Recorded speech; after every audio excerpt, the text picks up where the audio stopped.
ఏంటమ్మా ఇలా వచ్చావు? బాబు స్కూల్‌కి వెళ్ళిపోయాడు. మా ఆయన ఆఫీస్‌కి వెళ్ళిపోయాడు. అబ్బబ్బబ్బబ్బా! ఇంట్లో ఒక్కదాన్ని ఉండలేకపోతున్నాను అక్క. నువ్వెలాగున్నావు అక్క? మా ఆయనకి ఫ్రిడ్జ్ నీరు పడవే. అందుకని నేను వాటర్ బాటిల్‌లో వాడకా ఏసి ఫ్రిడ్జ్‌లో దాచుకుంటాను. అది కూలింగ్ నీరే కదని చెప్పేసి మా ఆయన అసలు టచ్ చేయడు. ఇదిగో ఆయన లేనప్పుడు ఇలా ఇలా మంతాడం నాకు రాదులే గానీ, నేను ఒక విషయం అడుగుతాను. నీ ఉద్దేశం చెప్పు. కాలేజీలో ఉన్నప్పుడు సింహాద్రి అనే అబ్బాయిని లవ్ చేశానక్క. ఆడితో వెళ్ళిపోదాం అనుకున్నాను. మరి మొగుడు పిల్లలు 2 సంవత్సరాలకే బోర్ కొట్టేసిందక్క. అలాంటి పనికిమాలిన పనులు చేయకు తల్లి. అటు పెంచుకున్నోడికి, ఇటు ఉంచుకున్నోడికి ఎవడికి కాకుండా పోతాం. నమ్మవా? హలో సిమ్ము, ఎక్కడున్నావు? నేను నీతో వచ్చేస్తాను. నన్ను తీసుకెళ్ళిపో సిమ్ము. కమాన్ డార్లింగ్, ఎక్కడికి రావాలో చెప్పు. Okay, okay. నేను తర్వాత చేస్తాను. సరే బాయ్.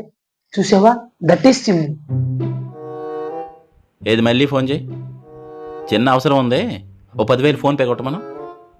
హలో సిమ్ము, నాకు అర్జెంటుగా 10,000 అవసరం. నీ దగ్గర ఉంటే కొట్టవా? హలో హలో హలో మహి, కొంచెం సిగ్నల్ తక్కువని బాయ్.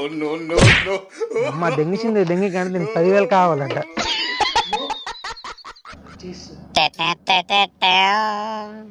మాట్లాడినావు, ఇది మంచినీళ్ళు. చూడమ్మా, చూడ్డానికి వాటరు వాడక ఒకేలా ఉంటాయి.